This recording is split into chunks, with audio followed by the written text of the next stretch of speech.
4 minutes past 7. Welcome back to Good Morning Kenya. My name is Mike Migui, and welcome back to The Viewpoint. And we look at what is happening, or what the papers, what is making headline on these dailies. In studio, I'm joined by Honorable Wilson Sosion, karibu sana, and David Alulu, who is a political analyst. Welcome, gentlemen. We are expecting nominated Senator Tabitha Mutinda to join us later. All right, let's start. On the first page of the Star newspaper, why Ruto taxes could be futile once the controller of budget. The story is continued, or is told in detail on page 4 and 5 of the Star newspaper. And just to tell you a little bit of what the paper is saying, an independent government office has for the first time publicly warned President William Ruto. Ruto's severe tax measures could be counterproductive and potentially plunge the country into a steep fall. Let me start with you, Bwana Sosion. What's your take on this? Taxation. Yes. The tax that has been imposed in Kenya, I think we should stop discussing the negative side for it. There is a purpose for collection of taxes, and this is well framed out. It is well balanced out to relieve those Kenyans who ought to be relieved, and to extend taxations to critical areas, and of course, in the Finance Act itself, which has been passed, which is law and which is not about to be amended, outlines the taxation measures. That's what you call revenue collection measures. Yes. Because we expect government to give services. Yes. If we expect government to give services, it must engage in proper taxation. The only problem that we have is that we are not looking at the history of our financial state as a country. The debts is the big elephant in our economy. And the debts which are maturing, which were borrowed, we don't know what it was meant to do, we can't see what it did, but it must be repaid. While being repaid, services must be delivered to Kenyans. And if I can give you the history of both the domestic and external debts in this country, across the last 4 presidents. Let me say 3. Moi retired with a domestic debt of 650 billion in the economy. That was modest. And Kibaki retired with a domestic debt of 1.7 trillion. That's almost 3 times what Moi left in 24 years. Kibaki tripled it in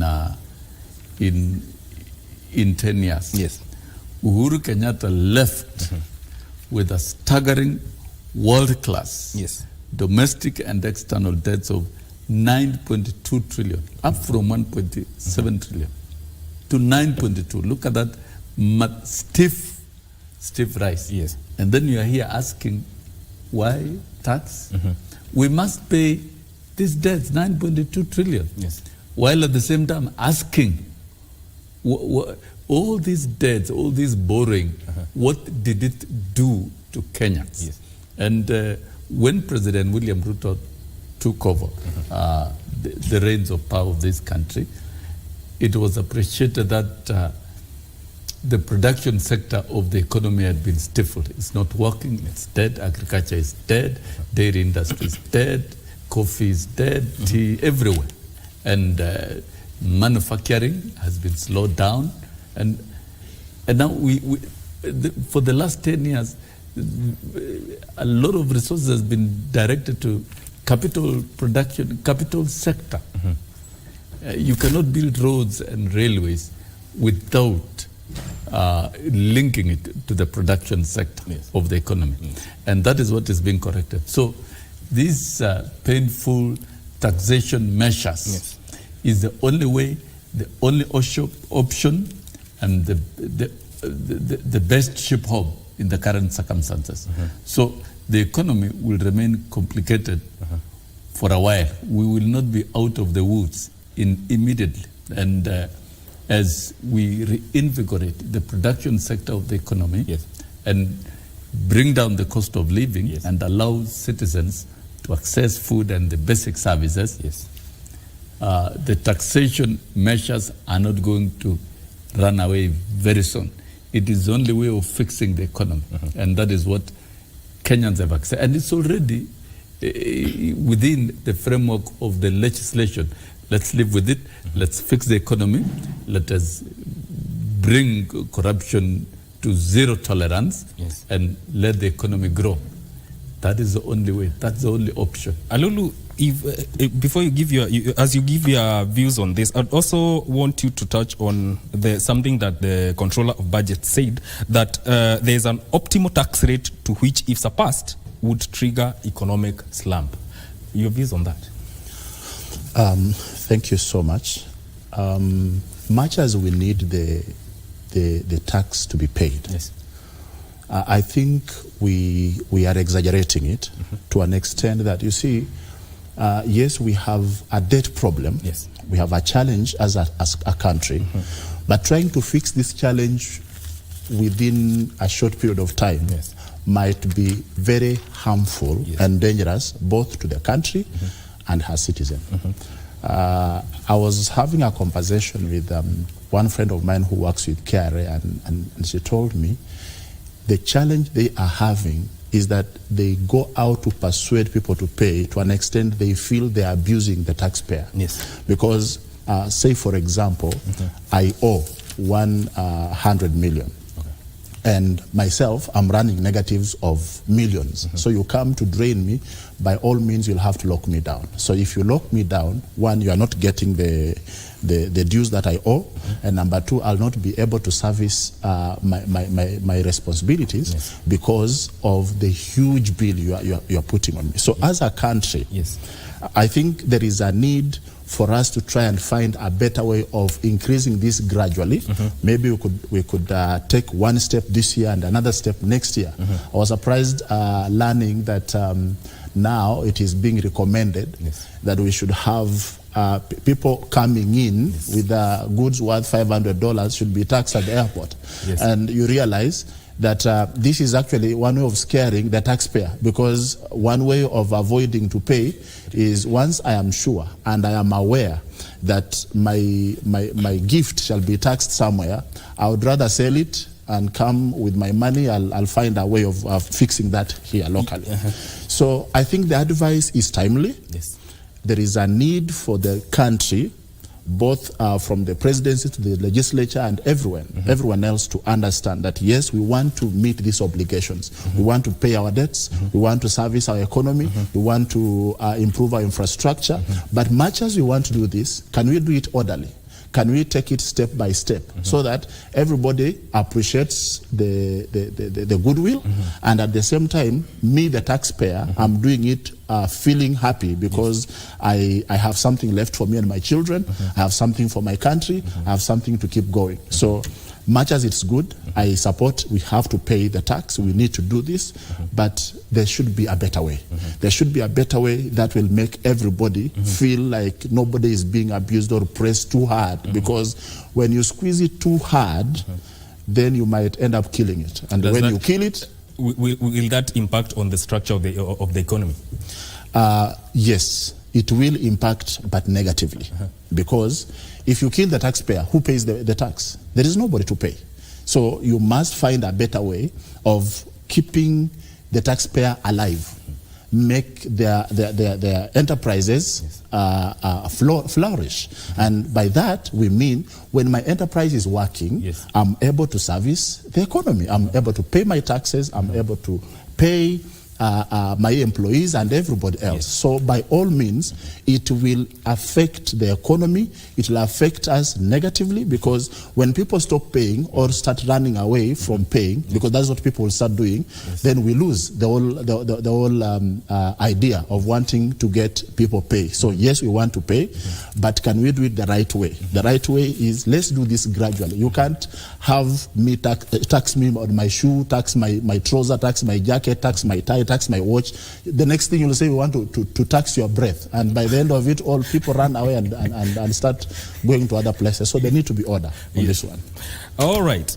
A regional weatherman says 80% sure of heavy rains. Possible flooding in Ukambani coast and northeastern. That is a story you will find on page 2 of the Star newspaper. There was also another story. Senators grill CS Jeru over debt-ridden water agencies. Committee takes him to task over the huge loans secured by the 9 farms. That page you will find it on page 7 of the Star newspaper. There's another story concerning the impeachment of Kawira Mwangaza, who is the Meru governor. Kenya Kwanza and Azimio senators split on mood for trial of the embattled Meru governor Kawira Mwangaza. Nominated Senator Tabitha Mutinda joining us on set. Karibu sana. Asante. And for the purposes of fairness, yes. We are before you came in, we were talking about the taxes. The controller of budget is saying the taxes could be futile. I don't know what your views on this matter. My apologies for being late, and it's a great morning to be here to start with, Mike. And the issue of tax is an issue that we've been having quite a lengthy discussion as a nation, as a country. And I want to state that it's very clear that one of the ways of any government getting resources or getting funds is through taxation. Yes. And then how do we mitigate our issues? How do we pay our debts if then we do not collect taxes? What I want to agree with, yes, truthfully, is the fact that at the moment, the cost of living is high. We do agree that. But the measures that as Kenya Kwanza we are putting are long-term measures. So at this moment, there's going to be that feel, or there is already that feel in terms of things are very tight. Yes. The cost of fuel is also high. But remember, it's not only a Kenyan issue. It's a worldwide issue. This is brought also about by the wars that we are seeing. We started with the Ukraine, now it's the Israel and Palestine war. Yeah. So these are worldwide issues, and fuel has gone high. So as much as we'll compare maybe with Uganda and Tanzania, but definitely the cost has increased, which then trickles down and increases the cost of production. Definitely the cost of the end product, either a service or a product, the price will go high. But we've tried as a government to be able to try and look at it from the lower perspective, whereby we've reduced taxes for the raw material. Look at the agricultural sector. The cost of the raw materials for the fertilizer and other areas in terms of the seedlings, the pesticides that are used for agriculture, the raw materials cost and the taxation has been lower. This is to ensure that there's a minimal cost in the production. Look at the cost of the fertilizer. When we came into this government, it was retailing at 7,000. As we speak, it's about 2,500. This is to encourage agriculture, because agriculture is the best economic area that definitely will be able to give us bigger revenues. The other time people are asking, why is the president traveling this one? And he clearly stated it's to open business. He's doing bilateral talks for more business, and especially in the agricultural sector. And how do we achieve that? We achieve that by ensuring our cost of agricultural production is totally minimized. So currently there's that hit in terms of the cost because of the fuel issue, but it's not a permanent issue. In the long run, definitely things will be better. Yes. Yes. The controller of budget is saying there's a optimal tax rate that if we surpass it, it will trigger an economic slump. What are your thoughts on that? We have experts. I believe we have experts at the National Treasury, and they have not communicated that, led by, of course, our learned friend, Professor Andongo, and his colleagues, the PS Kipto. That advice has not come, so I believe we still have experts. That has not been pronounced, so we await, and we believe we'll be able to get the facts as time goes by. But I don't think, as a country, with the leadership of Dr. William, that will be something we will get to, and should not worry Kenyans, because the country is prepared, as the president has always confidently communicated to Kenyans. Yes. Yeah. All right. Kenya is first Commonwealth country to host King Charles. Ruto had new black leather shoes, while those worn by the king seem to have done some kilometers before yesterday. Now, that story, you will find it on the 8th page of the Star newspaper. During yesterday's state banquet for the king and queen, nominated senator, the king came close to apologizing for the atrocities committed to Kenyans during the colonial era. Is that the much he can do in as far as the apologies that Kenyans are demanding is concerned? No, Mike. Allow us as Kenyans, one, to highly appreciate that we are the only country the king has decided to make a visit, and a high-end visit for that matter. Yes. He's not a politician to start with, and as a country, as a nation, we are very much honored for that. So we cannot just narrow it and try to look at it from the perspective of that is the only thing in terms. I mean, he's been very humble, we've seen. He did not come with the big escorts, because these roads will be actually closed in this town, and Kenyans will not be able to go to work. He's so much indicated a humbleness of a leader, something that we really appreciate. He's been able to go, to the lower areas of this country, not so much the high-end areas, and something that we pride in. We pride in as a country that, of course, is going to increase our tourism sector for that matter. So when we start narrowing it to that is the only thing, then that would be very sad, because him being not a politician, I listened to him and I loved the fact that for once we could have a state dinner not discussing politics. It was great, as much as some of us could not have been born by then, but it is happy to see a leader, a king, being there and just, discussing, more general matters, climate matters, green environment, yes, what happened is acknowledging, and not so much politics. It was a beautiful environment to be with. It's actually for this week, we are not having very headlines of politics so much. It is cool, it is beautiful, and look at the other time we were having the summit for the climate change. It gave our country, it was a beautiful a moment to have. Now we again have the king. It's great, it's beautiful. We should not use this opportunity that the king is here to try and do any politics or politicize. You saw, I was even happy. I saw our opposition leader, Honorable Raila Odinga, was there. It was beautiful, and I'm happy because, of course, he was invited and he went to State House to welcome the king. And that is the face of Kenya that we need. That is the leadership that we need, and it looked warm. There's no politics, there's no negativity in it, and that is what, as a country, we should focus on and look at things from that particular perspective. Still on the same story, the first page of the Daily Nation, terming it as historic visit. King Charles speaks on of his family's and Britain's special connections to Kenya and roots for an even closer partnership of equals between the two nations, but the British monarch also wades into countries' wrongdoings of the past against Kenyans, promising to deepen his understanding of the wrongs as President Ruto pushes for reparation. Bwana Sosion, closer to partnership of equals. Are we going to achieve this?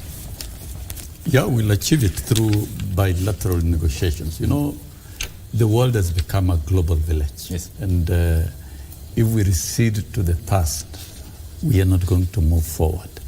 And the visit of the king is more to do with deepening relations between Kenya and the UK, and not just Kenya and the UK, the Commonwealth countries. Yes. Because King Charles is the head of the Commonwealth countries. Yes. And we all know the former colonial countries of the UK, Yes. some of them still opted to remain dominions of the UK, even after independence. Talk of Canada, talk of Australia, talk of New Zealand. They're still dominions. They can only have a prime minister, but they are under the Queen's dominion, Jamaica, Bahamas, and the rest. But as Kenya, we chose to be a republic. That was an option. And other than choosing as a republic, we agreed to be members of the Commonwealth. And there are a lot of bilateral relations between Kenya and Britain, Yes. ranging from education, culture, tourism, Yes. and the activities of the king himself. Yes. Is focused on climate change and conservation. Those are areas of mutual benefits and areas of investment that will really be very key. Kenya, we export our coffee. We export our tea. And our main market is Europe, and particularly Britain. So we have a lot to share with Britain and make it a market of most of our cash crops. Not only coffee and tea, but also horticulture. Kenya is a country that produces, it's one of the leading countries in flower production. So I think at this stage, there's a lot that we can deepen in terms of relations between Kenya and the UK.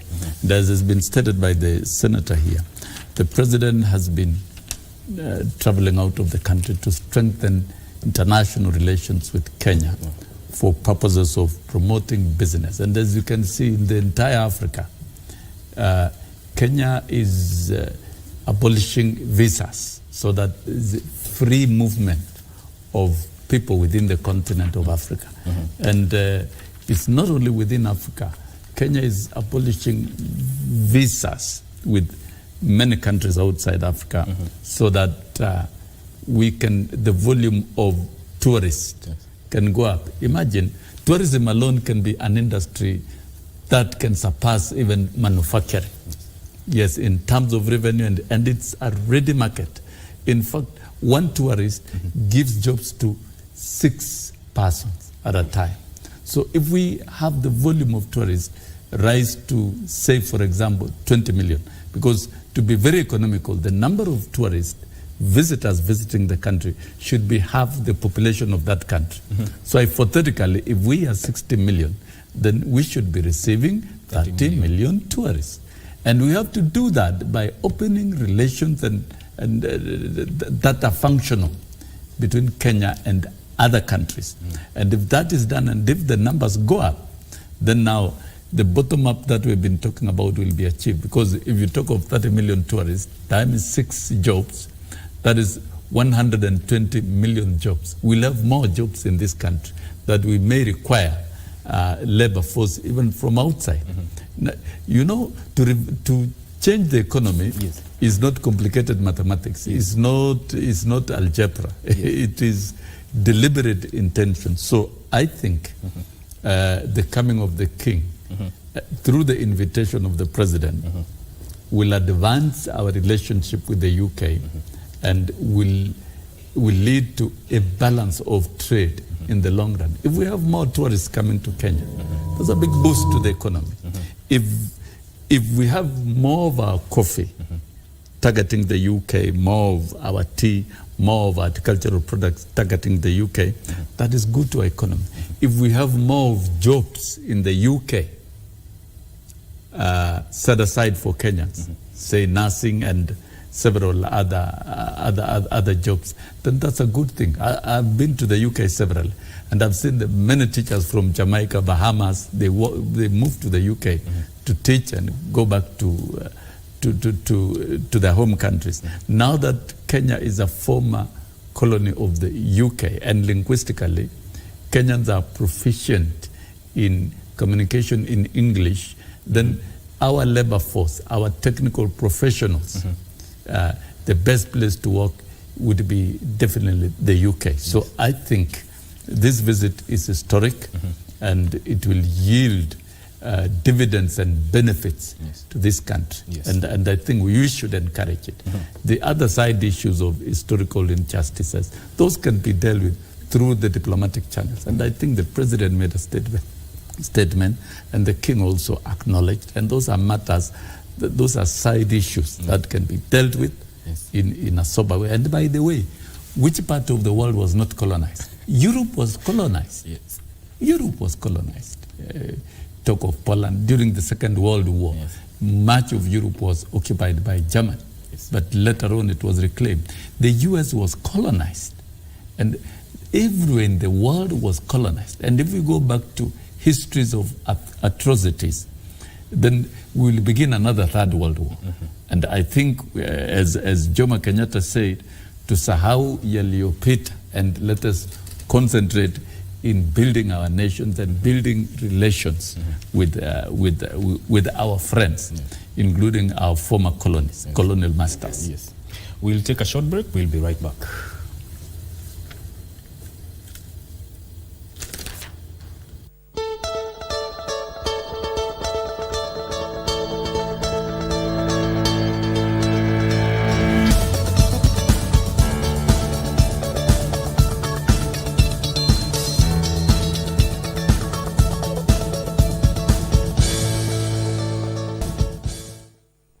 Welcome back, and if you're just joining us, this is Good Morning Kenya on KBC Channel 1, and my name is Mike Migwe, and my panelists today include nominated Senator Tabitha Mutinda, Honorable Wilson Sosion, and David Alulu.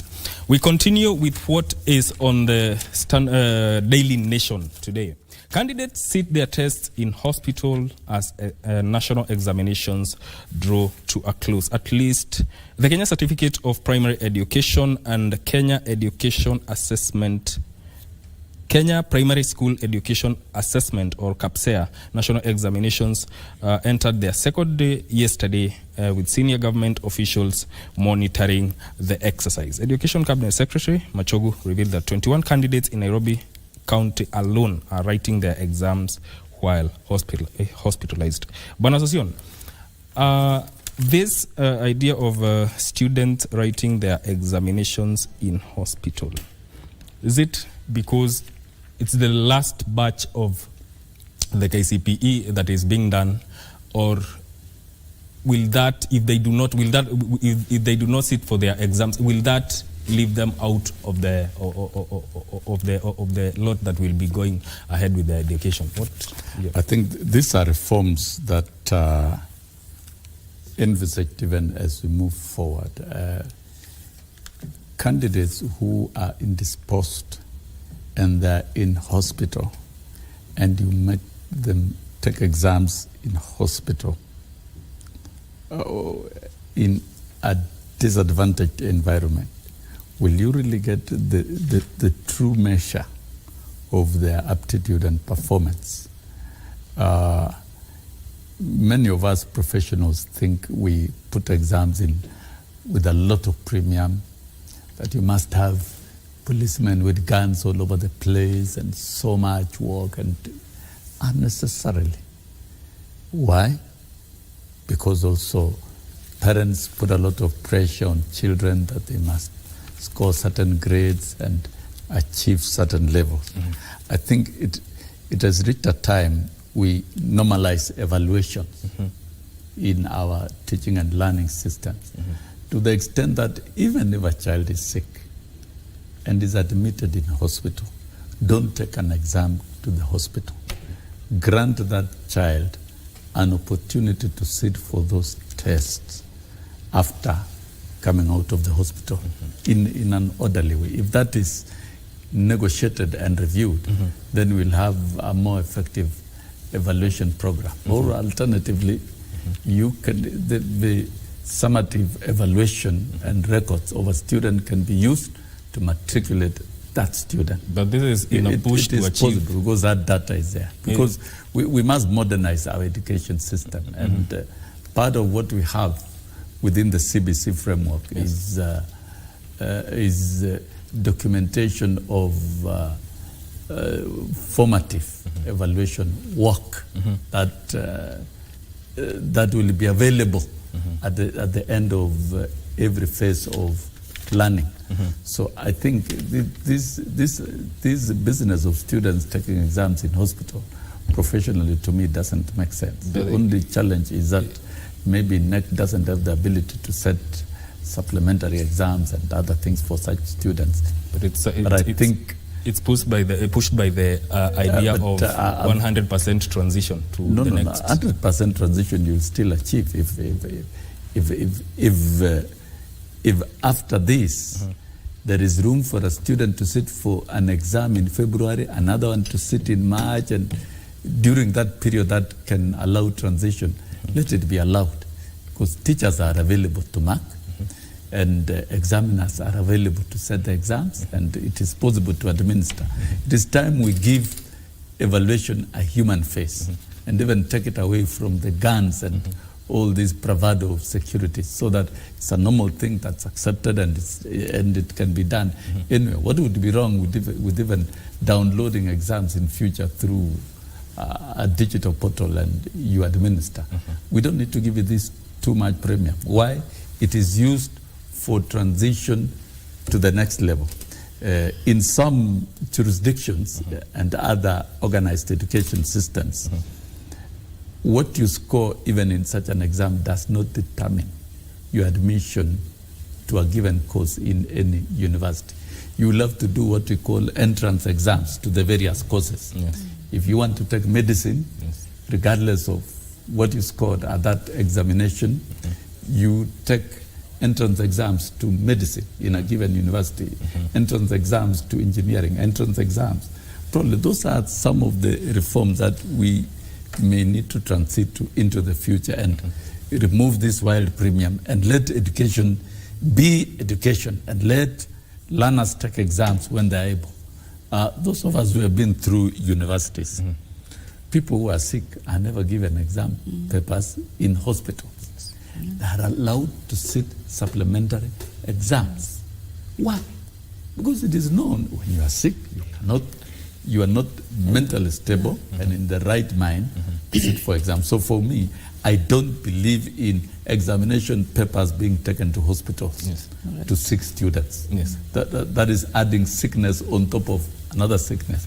Let students who are sick be treated. And once they are medically fit, let them be given supplementary exams. There are not very many. They could be numbering not more than 1,000. So to administer supplementary exams, different sets of questions to 1,000 students is not a big deal. I'm sure our teachers are willing to go a step further and assist those students take those exams. David Alulu, I'd love to hear your views on that. And even as you speak on it, in your own view, have we hurried the CBC system, the transition to CBC system? Before I answer that, you didn't give me an opportunity to talk about the King's whatever. Allow me an opportunity to say something. You know, Kenya is more of a country of noise making. We are, it is so routine that unless people make noise and shout, they feel like nothing is going on. The Mandamano Mondays come to now the case of a public apology, King should apologize. You realize that most of the people who are shouting loudest on this one are activists who want to be noticed, who want to be given some credit. But you see, when you have a figure of King coming to Kenya and actually acknowledging that, yes, there has been a problem. We acknowledge that Kenyans suffered, and all these problems, we acknowledge them.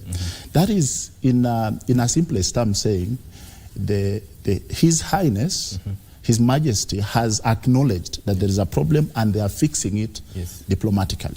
So I think it's about time that Kenya started moving from the noise-making kind of politics.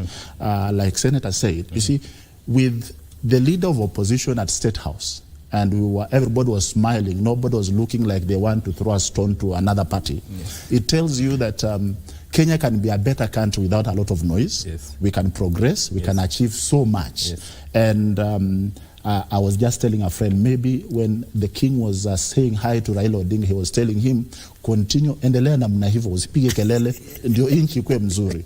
So I think him coming is symbolic, yes, that he appreciates, yes, he acknowledges, yes, and affirms that Kenya is a good country. Does that elevate Kenya to a big, better standing at the global level? Of course, yes.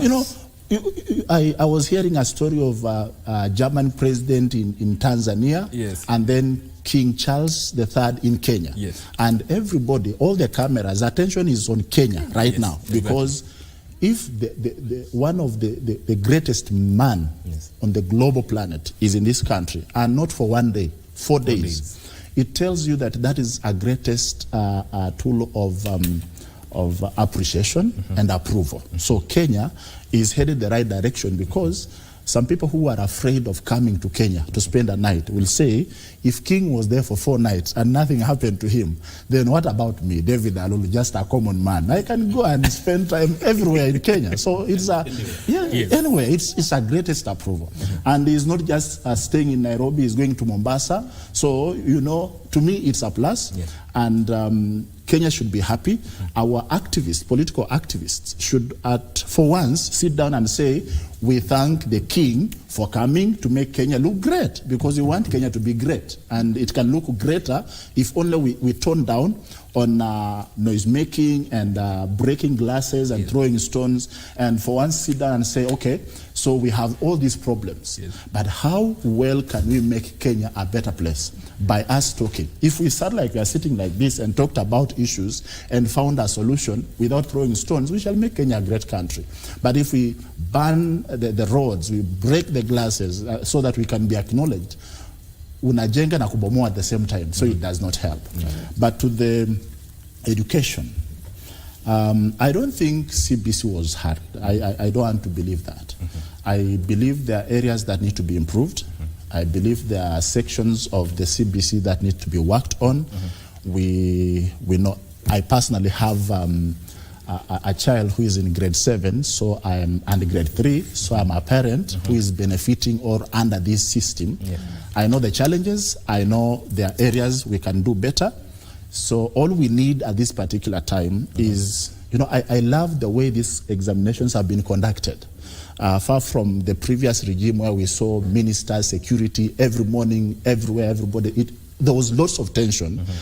The tension has toned down, and it tells you we are now headed into an era where people will enjoy going to school and doing exams. You don't need to panic when it is exam time, because people know it is not a do or die thing. That is one.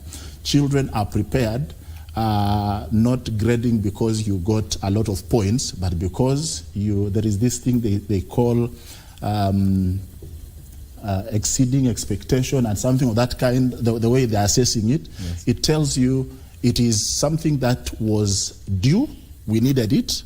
There is a friend who says, in Kenya, we teach people about mosquitoes and flies, yet we are supposed to teach them how to become competent, that we train them. In future, you don't need to be a teacher for you to earn. Yes. You can be a mechanic, you can be a plumber, you can be a farmer and still lead a good life. Yes. So I think CBC is timely.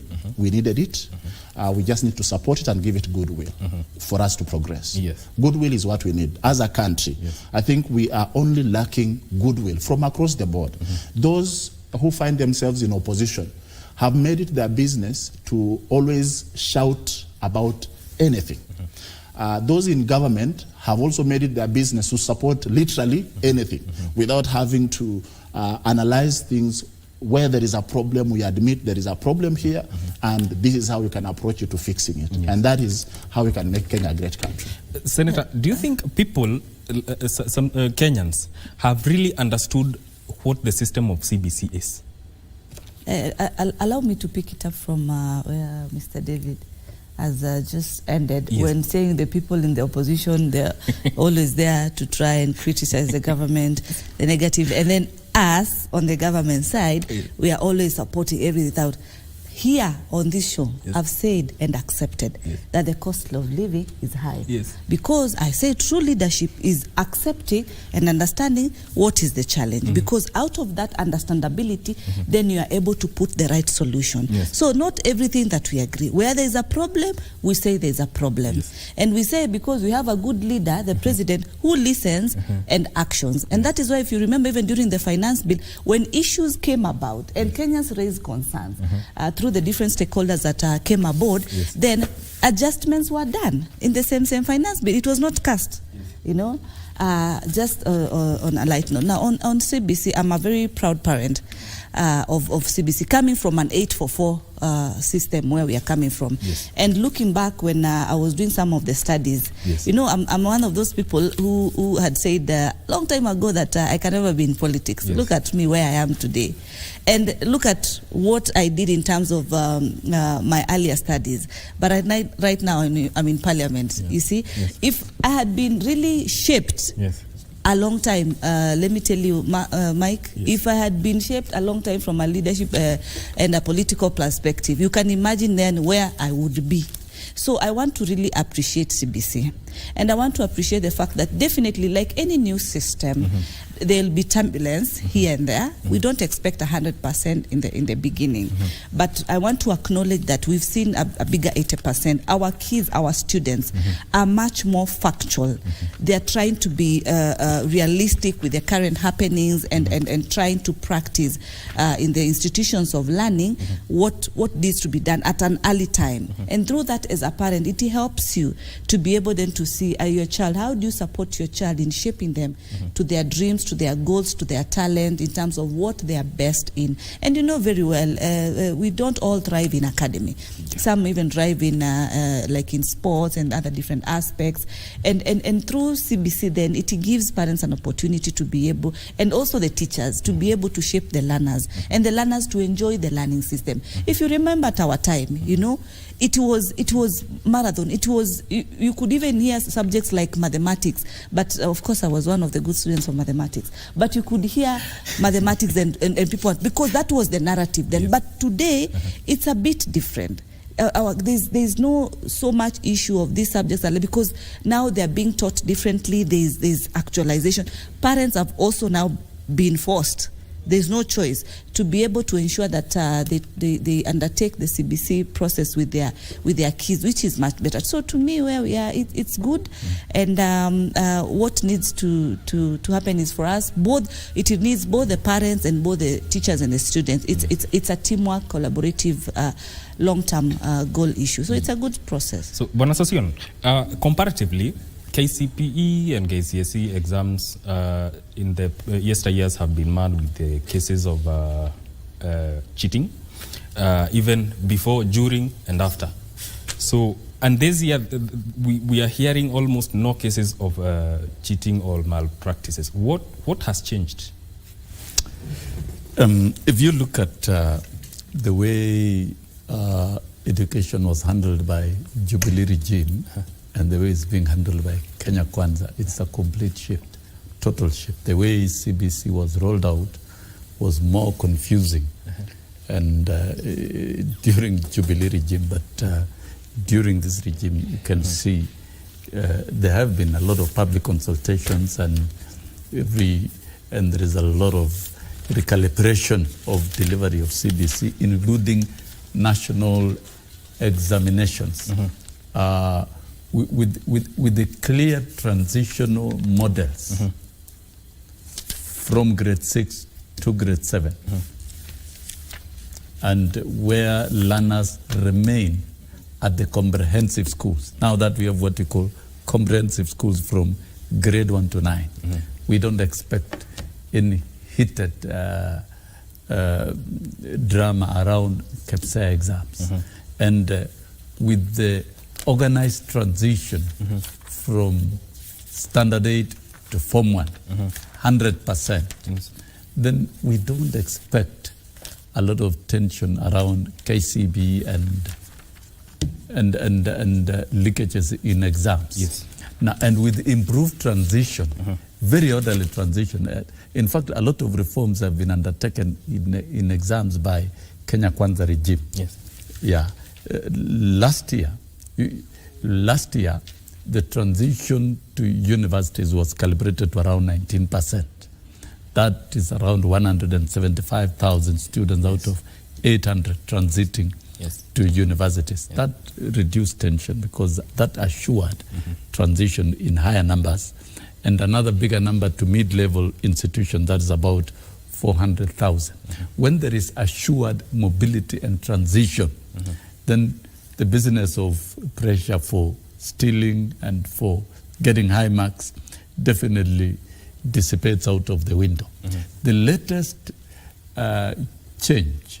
reform in grading of exams in Form 4. Remember, initially there were mandatory 5 subjects that must be graded. That was the 2 languages, mathematics, and at least 2 sciences. Mandatory. Now that mandatory category of 5 has been reduced to 2. Any of the languages and mathematics only. And then you can be graded on the next best 5 without categorizing humanities, technical subjects, foreign languages, and all that. So that then you are graded on the best 5. When you are graded on the best 5, that cluster of subjects almost defines your next career. So that means the performance index of students in the coming KCSE exams will be enhanced, will be better, and will be tailored towards career. So I think those are the reforms that have been put in place. Of course, I saw some people making noise that, the Presidential Working Party report is being implemented without approval of Parliament. The report will go to Parliament through a session of paper. But that does not mean the recommendations cannot be implemented. If the law permits implementations of those recommendations, then the ministry implements it outright. The Kenya National Examinations Council give powers, NEC Act, give powers the minister to execute certain mandates. KICD the same. You can see KICD now is obligated through the report to reduce the learning areas from 14 to 9 for junior secondary, to reduce at the primary and the upper levels. That is permitted by that. So we should make education more friendly, more career focused, and I would like to allay fears that, of course, we have gone into a more relaxed and laissez-faire kind of education system. Still, if you look at the model from the Presidential Working Party, at the tail end of junior secondary, there will be final exams accounting for 60%. That means we, as a country, we are maintaining our knowledge-based education system. We are not going to throw knowledge out of the window. Good mathematicians, good physics students, good chemistry students, they will still be tested on the basis of knowledge. And that's the argument we made. We cannot have the exams and the learning system running fully on formative tests. There must be a summative test to protect the knowledge-based education. And at the tail end of grade 12, there will be a summative evaluation accounting for 70%. That means we, as a country, we are retaining our strong knowledge-based education system while integrating the competencies, skills, and value-based education of the 21st century. And therefore, I think the reforms in the general environment of exams and focusing on particular careers in terms of grading gives a lot of hopes. If I want to be a medical doctor, a student would definitely focus on the 3 sciences, maths, and a language very strongly, and you'll be graded on that. And you will know your performance as you progress. So the new reform grading system, which is going to affect Form 4 this year, and you will see pass rates going up and transition to universities going up. Exams do not exist to be barriers of transition. Exams exist to assist in transition and guide in career choices. That is where Magoa and Matiang'i failed, because they made it an animal and removed what you call moderation of exams so that you can guide students and normalize scores of students. Yes. And you see, we committed what you call examination genocide by reducing pass rates from 265,000 to universities down to 88,000. We have so many vacancies in universities, but you are restricting transition. That was a wrong thing, very inhuman. And this has been corrected by Root administration up to 19%. And now with these exams, which are forthcoming, the transition will be far much higher. The students know very well as they sit exams that we shall be graded on one language. It's either maths or English, the one you have done very well. If you score A in English and you score C in Kiswahili, you'll be graded on your English. And together with mathematics, and then the next best 5. So students are now calibrating and looking for their bearings and trying to work out their best options and investment of energies, which is a good thing. In other words, they go... So what you are lacking in this country is serious leadership to address salient issues. That has been addressed. And I can tell you, even as we continue graduating the KCSE exams, you will see normalization and completely elimination of examinations cheating. We never had examinations cheating previously in the past until we introduced this cutthroat process of difficult admission and transition to higher institutions. All right. On page 8 of the Daily Nation, still on the Daily Nation, Senate to rule on Kawera's ouster in plenary. Committee route rejected. The Senate will decide on the fate of besieged Meru Governor Kawera Mwangaza in plenary after Kenya Kwanza Alliance rejected the special committee. Senator, why the plenary route?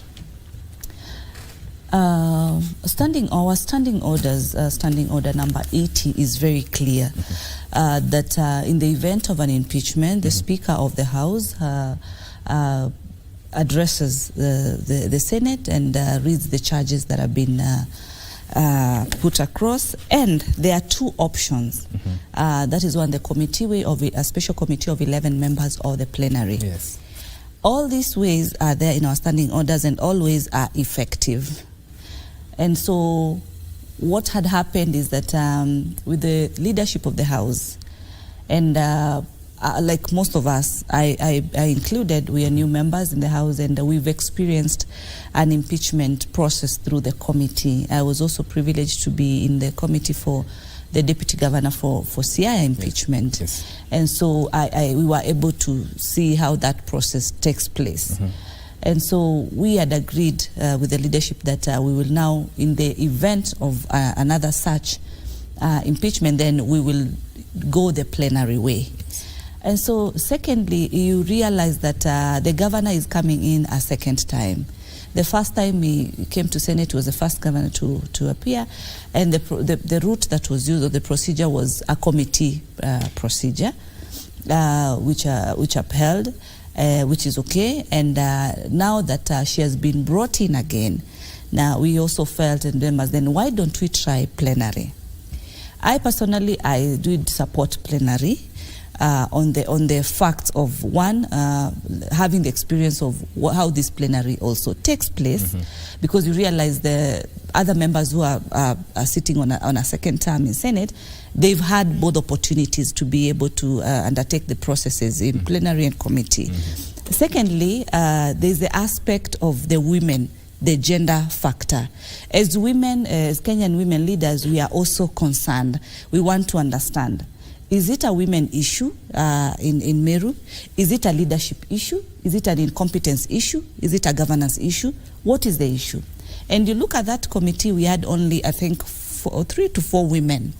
We are 21 in number in Senate. Of course, the men are majority. Yes. So it is in the best of our interest as women to have all of us, the 21, to be able to listen to the woman governor and get to understand, are these issues women-based? Are these issues leadership, as I've said, governance and all that? So that now it gives us a total coverage, a total platform to be able to get to the bottom of things as a full house, to be able to understand herself. She actually gets a very fair opportunity because it will be a decision for the whole, not just a decision of just 11 members alone, but this time round now she can be listened to more, so that if she goes back to work with to continue working for her people, then she will, maybe now we would have understood her much better, and maybe the people will also understand her and how they continue working with her.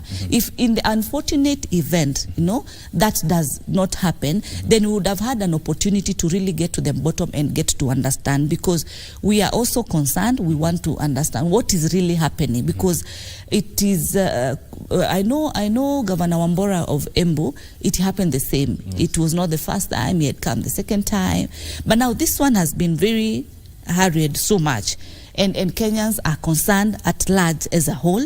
People of Meru are very, very much concerned. So the best, fairest way is for us to be able to listen and be able to get to the bottom of things. I've seen there are 7 accounts, so we'll be able to listen and be able to analyze and be able to see, does this formula work in future, it doesn't work, or what are the pros, what are the cons. So it's a fair, maximum fair ground.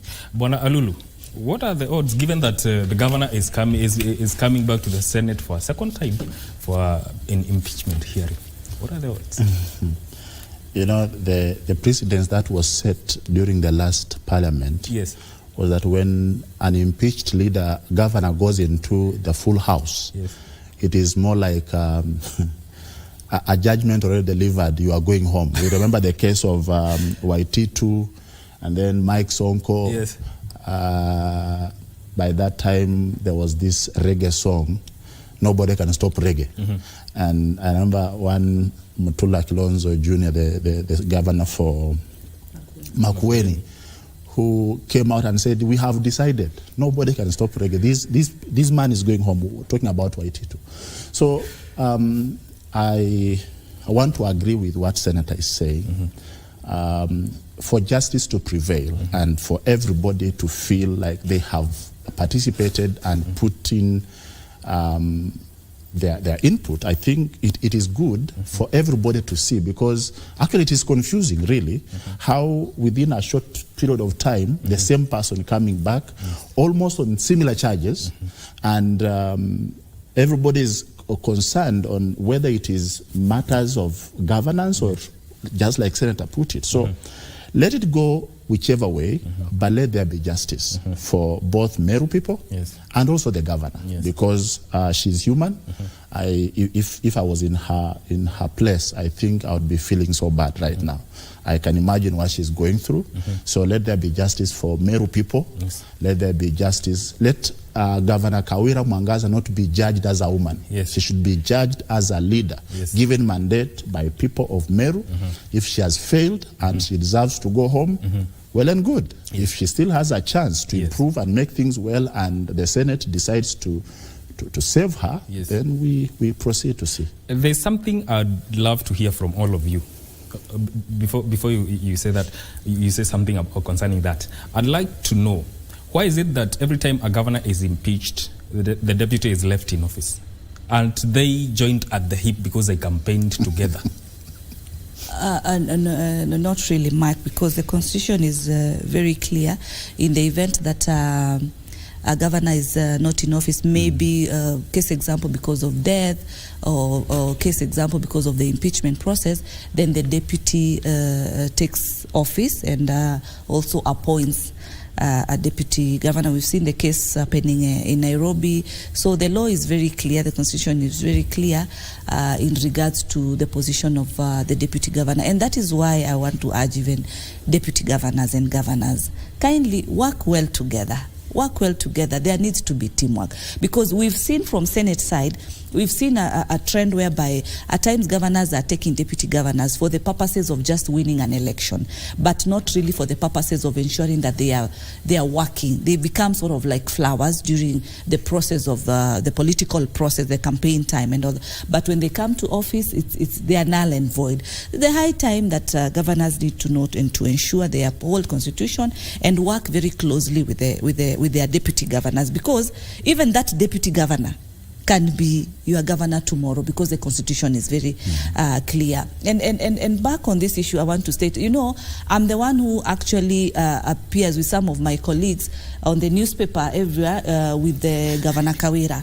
And we will appear because the first time she was appeared, because personally, I witnessed, having been in the Senate, I saw her really shed tears and crying. And as a woman, I felt her so much as a leader. That is why when all was well at that the first impeachment, we walked the hall with her. We were there with her, gave her encouragement, and requested her, go and work for the people of Meru. We wish you the best. In case of anything, we are here, and all that. So that's why we are so much concerned, and that's why we want to know, really, in this country, is it a women issue? Women cannot lead. What is the issue? And those answers, Kenyans are curious, and I know other women leaders are very curious to get to the bottom of things and get to understand what is the issue in this country. We know very well that we are very few, and even most of the time I come to this show, Mike, I'm the only woman.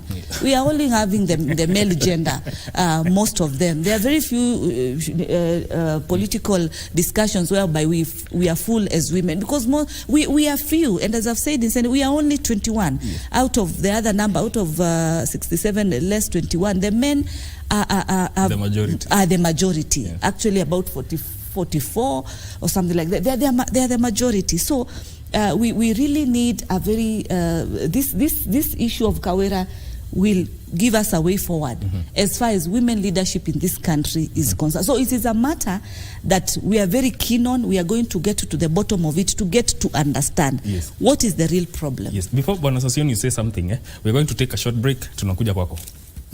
We'll be right back.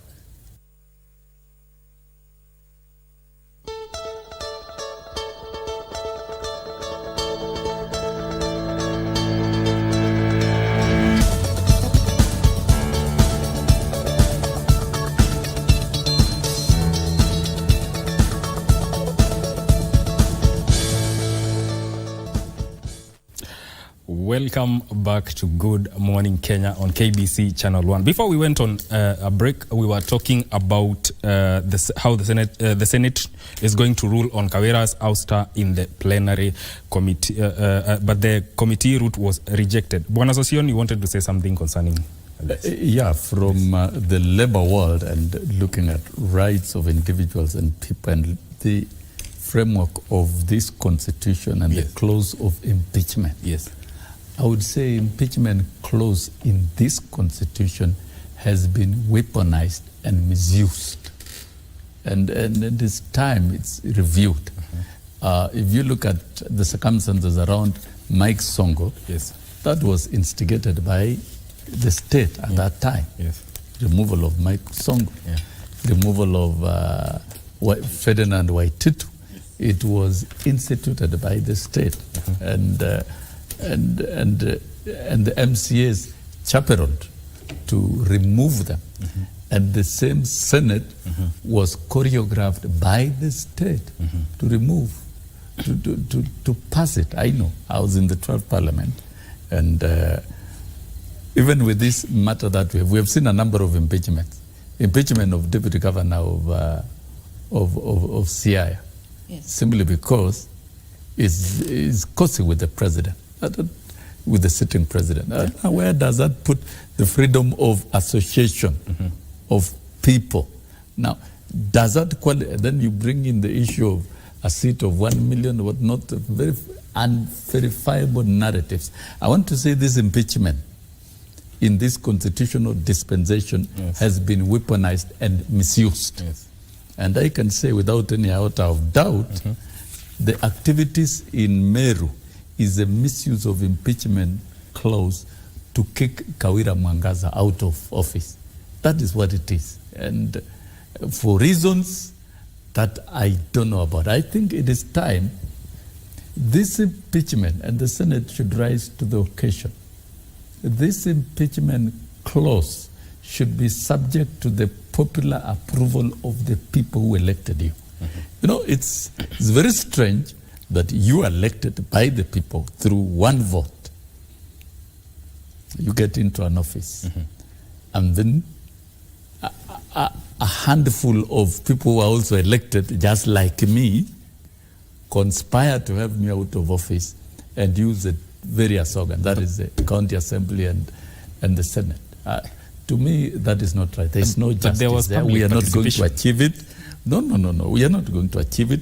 The law and the constitution exist as it is with that provision, but I can say, looking at the history of activities in Kenya, that law is out of place. That provision is out of place. Impeachment, yes, can be done, but subject to the people who elected you. To me, if the impeachment of Mwangaza, if the constitution was amended, that okay, let the county has impeached her. The Senate impeaches her, assuming they do impeach her. And that impeachment then is subjected to a referendum at that particular county, because those are the people who elected you. You see, once you are elected by the people, then it is the same people who should be able to remove you. If you look at the recall clause of members of parliament, they're supposed to be recalled by the constituents, the people who elected you. And I think that is where the fault is. If you have a misadventurous president or misadventurous entities, very many people will be impeached left, right, and center, not for genuine reasons, but for trumped up charges, so that you get them out of office. Kawira Mwangaza was elected through an independent ticket. So naturally speaking, the MCAs gravitate on another political party. We don't know what other interests are there. But I say genuinely, I sat with Kawira Mwangaza in the 12th parliament, and I know she's forthright and independent, and she fought her way until she was elected governor. You know, for such a person, a lady, to fight through an independent ticket and is elected by the people, that is no mean achievement. And that cannot be thrashed by this parade of activities that we are seeing. That's why I urge the Senate, think properly on this matter. Don't hurry over it. You know, me, I'm being extremely honest from the labor and human rights perspective where I come from. To me, I think as Kenya, we should preserve and protect the women who have fought very hard to be elected to certain positions without inviting and weaponizing clauses within the laws and the constitution. For me, I stand with Kawira Mwangaza 100 times, not because of being pious, but because of very fundamental facts. This weaponization, and the Senate should be able to put a lot of safeguards, set the threshold very high for anything to come as an impeachment and even to pass it as an impeachment. The only salvation or weaponization of impeachment clause is the Senate. So I urge the Senate. I'm not urging my good sister here to answer me or to answer us, but I think it's a matter that you reflect when you retreat to your own consultations. These things are not right. They are not morally right, and we cannot set a precedence of uprooting leaders by weaponizing certain provisions and the clauses of the Constitution. I don't believe in that. But the MCAs can stand and say, we did public participation, these are the findings we got. It doesn't matter. But you see, the MCAs will tell you they did public participation. They are not the ones who elected the governor. The governor was elected by the people. And I think that power should be transferred back to the people. It is not very difficult for IEBC to conduct a referendum vote in Meru. It's not difficult. Let them do it. Because this is a serious decision of removing a government. It's like removing a president. And we have got very dangerous provisions here. You know, we hurried in getting an uncontested 2010 constitution. That does not mean it's 100%. And look here, I will pick Madam here to be my running mate. And we are very good when we are campaigning.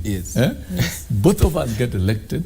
Now, those conspiracies will try to impeach me so that she walks into office. And it has happened. You become a governor automatically because I am impeached. But we are on a joint ticket, and all these are political conspiracies. I think we must be true to our democracy as Kenya. And Kenya is respected globally because of our democracy. That's why the king is here. That's why the US, you can see there's a lot of focus with our level of democracy. And I think these things of weaponizing clauses of the Constitution, we should exercise maximum restraint. Let's hear what Senator has to say concerning that.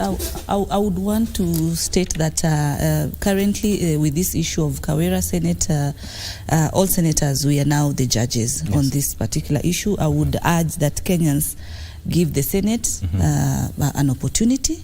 Let us not try to communicate or prejudice anything.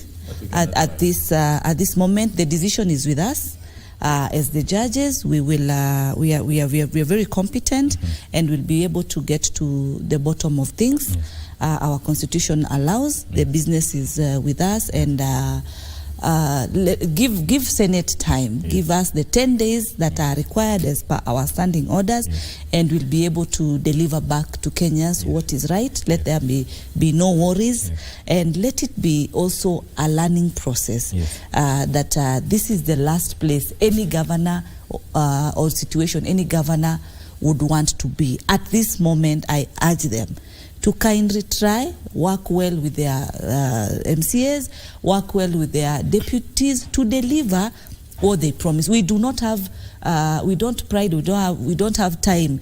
We have so many bills to execute. We have so many statements to execute. We have oversight to do for the counties. Our time is so tight and so limited to keep on redoing issues of impeachment issues due to the issues that come across. But kindly give us time, give us the needful that is required. Let us be positive. This is our country. We are all Kenyans, and we believe we shall do our best, and the verdict will be out there in the next 10 days. Bonalul, you seem like you have something burning you want to say. Something really burning. You know, I'm not privileged to sit in Senate, but I can advise. You know, we had a case of Anne Waiguru some times back. I think by then Hon Sosion was in Senate. No, I was in the National Assembly. He wants you to come to Senate. Now, at that particular time, there was a bad blood between MCAs and Governor Waiguru at that particular time. And after the case was resolved, she went back and found a better way of relating with her MCAs.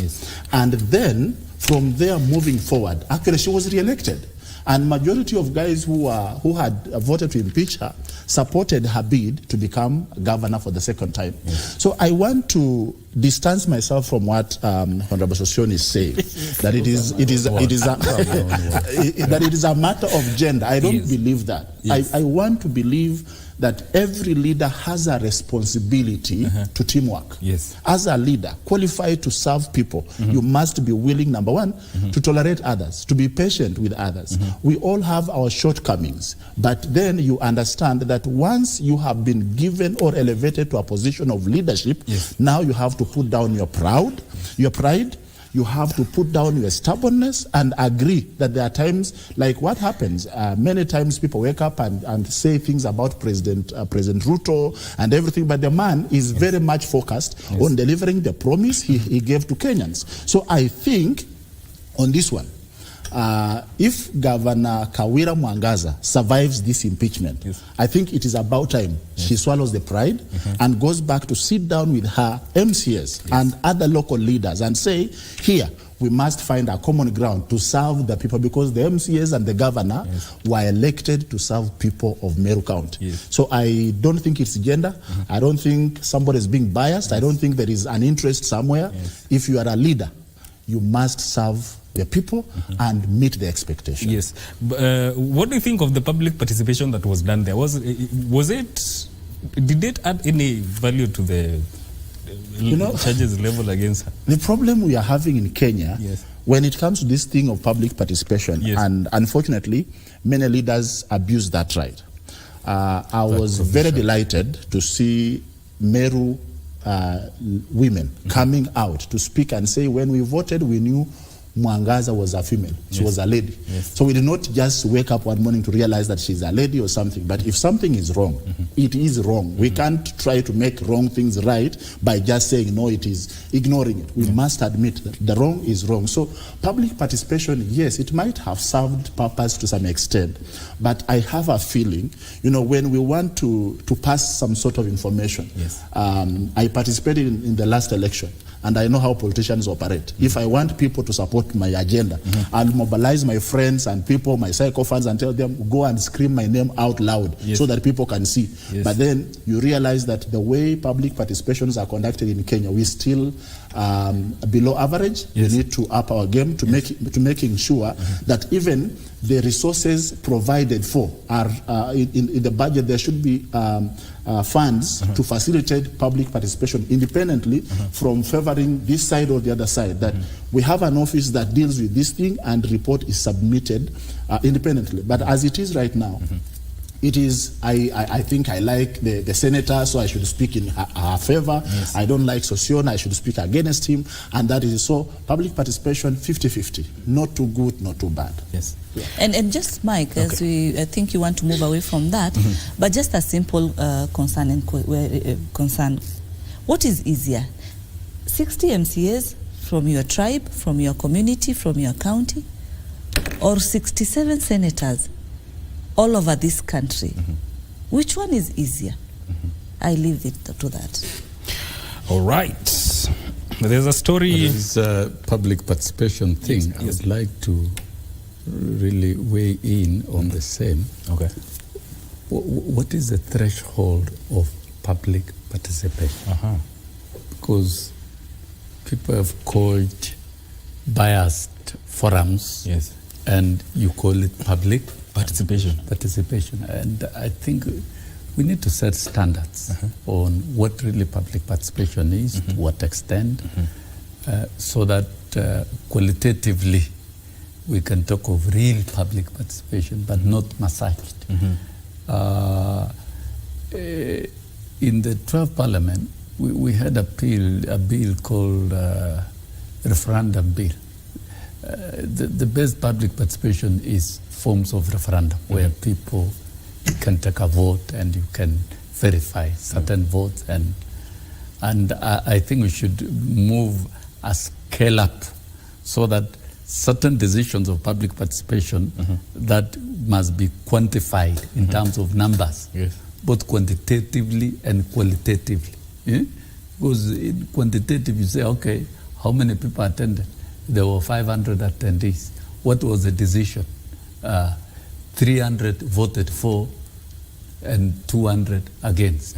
So that you have quantitative data and you can bring in the argument. These were the arguments that were raised by that's qualitative. So really, we've got to set some certain standards and thresholds. I still throw it back to the Senate. In as much as we have confidence in the Senate, and they are wise men and women, I think they also welcome the pieces of advice and opinions from Kenyans. You should also know what we think independently as Kenyans. And I think those are things that needs to be said, not only by the Senate, but even by the National Assembly. When you talk of public participation in this country, what do we mean? We face such a problem in the reforms of CBC because the fathers at Jogo and Jubilee were telling us, no, we did public participation. But you see, from our analysis within the Kenya Kwanza, the fact is there was no sufficient and extensive and intensive public participation in CBC rollout, which the Presidential Working Party on Education and Reforms conducted a more detailed one. And you can see in the report, meetings were held in this were the opinion and all that. So this is where the clause of public participation again has been misused by creating forums that are biased, and you try to force it on Kenyans that this was public participation when it is actually choreographed and weaponized together with the impeachment. These are facts we must tell ourselves. It's a mirror. We look at ourselves in those mirrors. Thank you. But I didn't want to really respond to Honorable Sosione, but I'm just curious, having been in the 12th Parliament, I mean, this is not the first governor to undergo this. In the 12th parliament, we had governors undergoing the same. Yeah. Why was the issue of that he's raising? Why did he not raise it in the 12th parliament and correct it at that particular, such that now it has to suit in this particular? But I wanted to leave it at that. Senator, don't raise a personalized question. You see, ideas are never achieved at a go. It becomes a debate. It's a process. Yeah. For me personally, I've raised my concerns about all this. Of course, the issue of, yes, I was restricted within the domain of education, but I had issues with public participation, and I stated clearly that there was no, which have been vindicated by what Kenya Kwanza has done. And we have collected different data, and we have different information.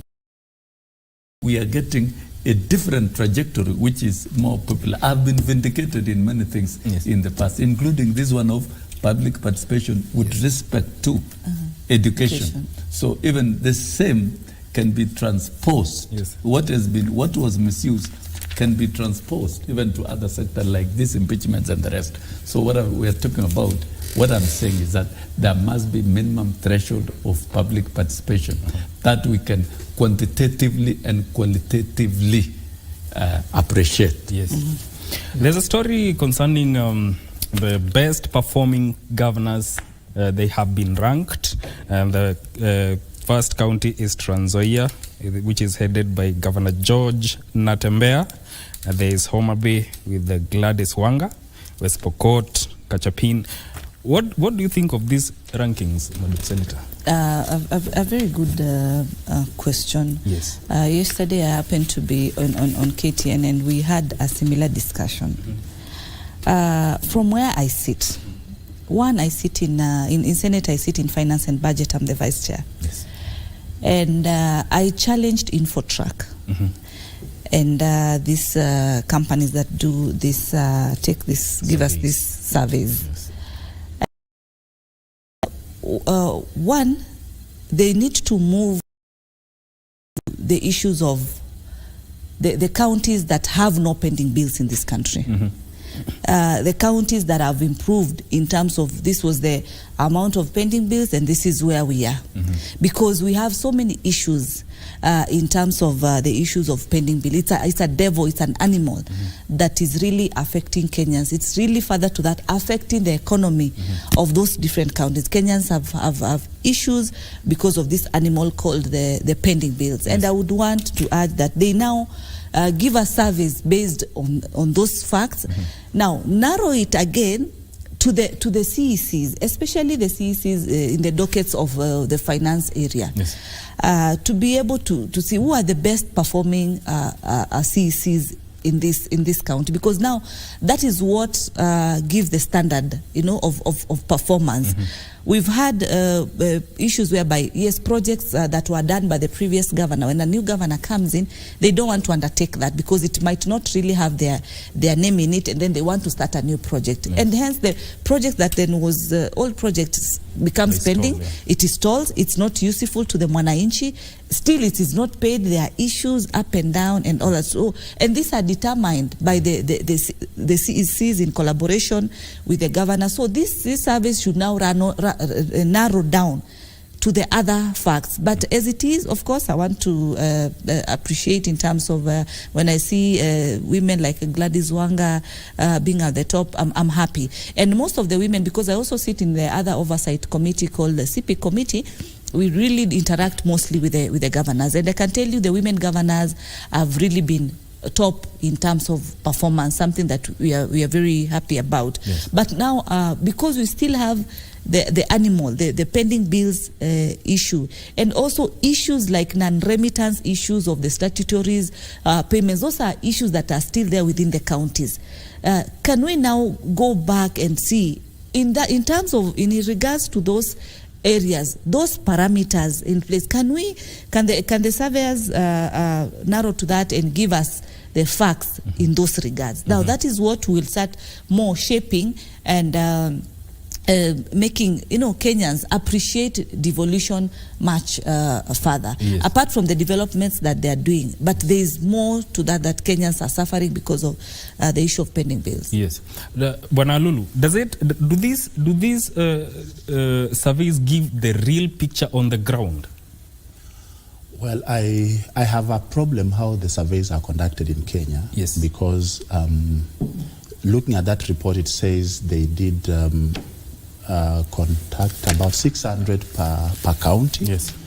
And some of the things that have been reported, I come from Vihiga, and some of the things reported about Vihiga, kwa ground vitu ni different because they say we have improved in terms of energy, and really you go to Vihiga, my house, I get power twice a week. The rest of the days I'm in darkness. So you realize there is no improvement. It's built at 56%. Yes, you see, so you realize that maybe, I was just thinking probably they meet some people in Nairobi and ask them, where do you come from? I said, from Vihiga. Yes. What do you think about your governor? He's performing well, but this person hasn't been in Vihiga for like 3 years or 2 years, yes. or since election they've not gone back there. Yes. So much as they are giving good reports, yes. but I think to some extent it is too exaggerated, yes. and there need to be a little bit more professionalism by when we say talking to people, let's go to the ground and get the real picture,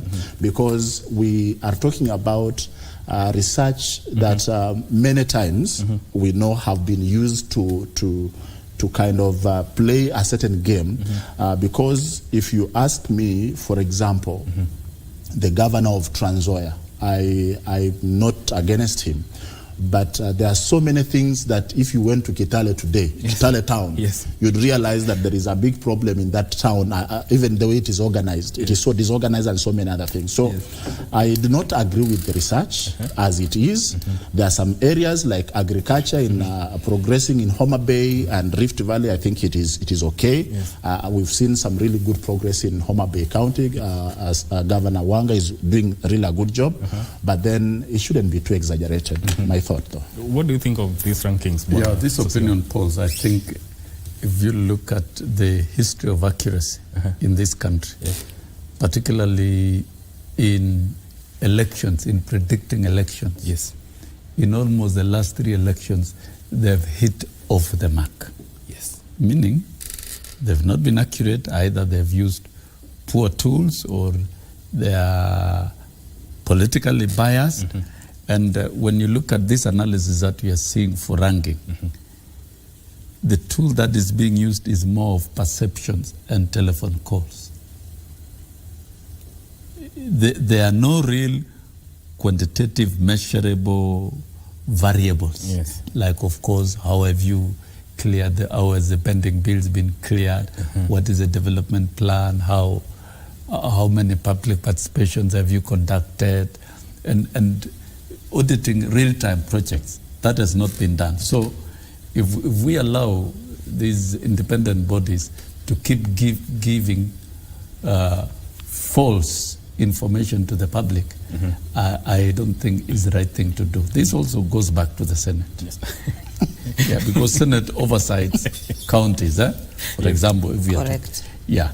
Is it possible to develop and generate a quality instrument of ranking counties so that then, well, those ones can do it. But you see, within the system of Council of Governors and within the system of oversight of counties by county government, you are able to have deliberate data on level of clearing of pending bills, level of pending salaries, level of commitment to projects and all that. That tool can be developed so that it's a scientific one that can be used to rank and quality assure the operations of counties, just like it happens with schools.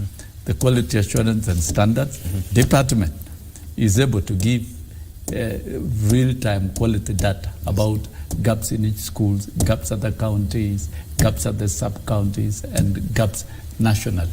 So that then we are dealing with now. Is it not time, rather than relying on generous independent bodies who are doing their own things and having a field day because nobody else is doing that? Yes. Is it possible that now, to strengthen devolution, we develop a quality assurance framework that we are able to rank and rate the performance of the counties comparatively, empirically, and in a scientific data. That also goes to it's an advisory. I wanted to help in that advisory. Yes. And I appreciate advices so much. But as Mheshimiwa knows very well, our roles are very clear. Legislation, representation, and oversight. Where we are all politicians in Senate. And if we get off from our legal mandate, now we bring more wars in the House, because now it will be like the senators are now fighting with the governors. We've seen where governors, the previous senators, or senators move from Senate to go and vie for governorship, or governors are coming now back to the Senate. They are interchanging, and actually there will be bigger war. Because then probably if someone has ambitions, they would now try and lower the cadre for their governor and bring issues. They become political, like the governor is not. So it will not be in our best interest. Our best interest would be to oversight correctly and be able to bring in the gaps. As you've seen, our committee for CPIC, which is looks at the special funds, as we have the park and all that. We've really come out, and especially on the water companies, Senate, we've really come out and brought out issues that we've realized have been happening, and we invite both the governor and the senator of that particular county so that we are able to oversight together as a Senate. But if we'll start narrowing and trying to measure in terms of quality, then we will definitely have some issues. Definitely some would want to favor their own counties for their own personal interests, and we might not be the best judges, because we can't be the ones oversighting and also the ones also trying to mark our own exams. Yes. Yeah. Your final comment as we wind up. Yes, I want to really wish all the students as they're finishing their exams, especially the young ones, KAs AA, all the best so much. It is not the end. Whatever you score, it's just part of the journey. There are other students, I think the Form 4s, in the upcoming exams. I really wish them the best. I would really want to appreciate that we have the king. Let us enjoy this space as a country with less politic. We continue focusing, we continue working. We want a very good mood when we are going to our Christmas holidays, and not to have too much happenings. And I mean, all the best. Yes. Bwana Lulu. Yeah, in the same spirit, I want to pass my congratulations to our students and wish them success in their exams. I also want to really appreciate our government, the way it is handling the foreign diplomacy. Having the king here is a big signature for Kenya's progress. Let the political class tone down, and we do cohesion, we embrace each other, make Kenya great, because we can only make Kenya great when we appreciate each other instead of attacking one another. It is well. Your closing with the coming of the King of England, I think it's very historic. Kenya demonstrates that Kenya is a global sensation. It's a communication hub in the world. It's an economic hub in the world. And also is a promising democracy. We've practiced a lot of high-level democracy, and internally we also practice lots of democracy. But I think getting down into the various issues that we've discussed, be it education, be it politics of the Senate, of impeachments and the rest, I think the Constitution of Kenya 2010 underscores good governance. We must all promote good governance in this country, in all fields. And in doing so, we will be able to build a very strong country that will become a global destination. To me, the growth of the number of visitors and tourists will be a great tool of measurement of good work in this country. With good roads, good destination, good hotels, good scenic sites, good heritage sites. So I think we have an opportunity to make Kenya the most competitive destination in the world. Thank you. Thank you for coming to our show. We'll be happy to host you again. This has been a viewpoint on Good Morning Kenya.